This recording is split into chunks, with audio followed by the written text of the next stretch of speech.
we essentially had 3 different kinds of RPG, right? And they were all completely different, but none of them, quite honestly, really held enough mainstream interest to really, to be honest, support a streaming channel. It was really Street Fighter 6 this month that brought butts to seats, that brought people to the streams, that brought out support, and that allowed people to see for the first time in many, many years that I can actually play fighting games. Some people have actually started to say nice things about me, and I couldn't believe it. If you actually read video comments and stuff on the Street Fighter videos, they're like, wow, this is kind of interesting, because taking a look, all you see online are the negative montages about Phil. But if you actually watch his raw Street Fighter gameplay, you will actually see he wins more than he loses. He's got good reactions. He's actually learning the game. He's got combos. He's got mix-ups. He's doing the things essential to be good at a fighting game, and he's improving. So the shit that they put out is not representative of the real gameplay, because they're trying to basically make him look bad. But in reality, if you've been following DSP Gaming this month and you've seen my journey from being incredibly rusty and incredibly covered in cobwebs when it comes to the competitive nature of fighting games, and to see my evolution from that to basically now, a month later, where I'm actually starting to feel comfortable again. That's actually really where I feel the change has come. When I first started playing this beginning of this month, I was, nervous. I didn't know if I was going to be able to put out entertaining videos or even beat anyone online in this game. And we went from that to now at the end of the month, I'm actually feeling comfortable when I boot up Street Fighter 6 playing a game. I'm like, whoa, I'm feeling comfortable playing competitive fighting games. That's weird, because it's been so long. Today I'm going for diamond rank with my Blanca, and that's going to be tough. It's not going to be easy. There's going to be tough ass matchups and things. You know what I'm saying? But man, I'm excited, because I'm going to get to implement all the things I've learned. Last night I watched a few more videos, and I actually learned one particular thing that I'd really like to try with Blanca in the corner, like an overhead mix-up. That looks pretty interesting. And I'd like to try that, because that's going to give me more options in the corner than I've had previously, So I'm excited, obviously. I know that you guys are, because, this is something cool to see me kind of have an evolution, right?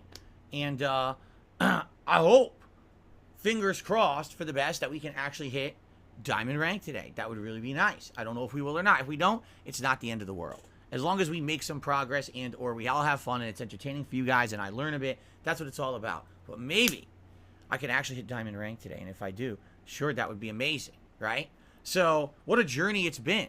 And this whole month, you look at the big picture, what June was, it was a month that was weird and up in the air and didn't know what to expect. And man, it ended up being a really, really good month. And I'm happy for that. And I'm actually excited for the future, because if Street Fighter 6, if I keep playing it at this rate, and you learn new characters, but I'm sticking to good characters that I'm doing well with as well, and it could be a part of my rotation regularly. I'm cool with Street Fighter Fridays. I just know that there's going to be new games that come out on Fridays, and we won't be able to do it every week. But Street Fighter Friday is a cool premise, where maybe on the first stream I try a different character I've never used before, and then on the late stream I jump into characters that I have used before and try to up their ranking and stuff like that. That's a cool idea. Every Friday it's Street Fighter. Could be neat. But anyway, what I would like to say is thank you to those of you who have been here for the month of June and who have supported my efforts to become better and or jumping back into the competitive nature of Street Fighter. And obviously, thank you to those who have supported everything I've done. Because again, going into something that I'm not necessarily comfortable with, and not something that people are used to seeing me do. I used to be known for this. I had a whole Street Fighter channel. DSP Street Fighter is a channel I had 2010 to like early or late 2011, 2012, like a year and a half, 2 years, a channel that was only fighting game coverage, where I played fighting games a lot online and everything, and that's what I was known for on YouTube. And then I basically fell off the face of the planet and stopped playing competitive fighting games, because I didn't really like what was out there. I didn't like Marvel vs. Capcom 3. I didn't like Street Fighter 5 when it came out. Like all these things I didn't invest time in, and I just kind of lost my reputation for being known for playing fighting games. Of course, the funny part about all that is that just because I didn't play fighting games, anything known about me playing fighting games was completely rewritten in history, as people decided that I would be the whipping boy of the internet.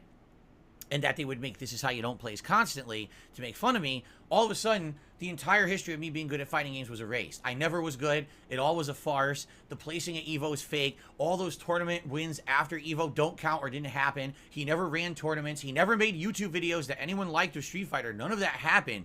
No, no, no. Phil was always a scrub in Street Fighter and he's a terrible player and everyone should make fun of him. Well, isn't it funny now that now I'm actually playing Street Fighter 6 and doing well? And now they have to struggle to make their fucking bullshit compilations of only the moments that I get rage and not the entire, 3-hour segment of Street Fighter. Let's edit that down to 20 minutes of me being angry because I dropped an input or, some bullshit happened and I got upset, right? Not representative of the whole, but that's what they have to do because, they're scumbags who are trying to prove an agenda to get a laugh rather than actually being representative of the truth. So things are definitely changing for the better, in my opinion. I'm happy to bring fighting games back to the forefront. And the cool thing about this is, Street Fighter is always going to kind of be the game that was my foundation and the game that likely I'll play the most of as a fighting game. But we always have other things as well. We've got Mortal Kombat 1 coming up in September that I'm going to check out. Not to say that I'm going to get competitive in that game, but obviously, I think people now will like to see my opinion on it a lot more because I'm actually playing Street Fighter actively, right? And the same thing when Tekken 8 comes out. It'll be exciting to jump into those. So it's definitely good stuff. And I want to say thanks for a great month, right? It's been a great month. And today, I tried to basically have it come to fruition here by getting Blanca to Diamond rank. That is my goal for today's main gameplay stream, is to just play with Blanca. I may do 1 or 2 casual matches just to get the little bit of rust off. And I want to try 1 or 2 quick things in a competitive match. But outside of that, then we're going to jump right into ranked. And, about 2.5 to 3 hours of ranked play. Hopefully I can get my Blanca from 5-star plat up to diamond. Would be amazing if I could. If I don't, well, again, not the end of the world, but it would be great if I could, okay?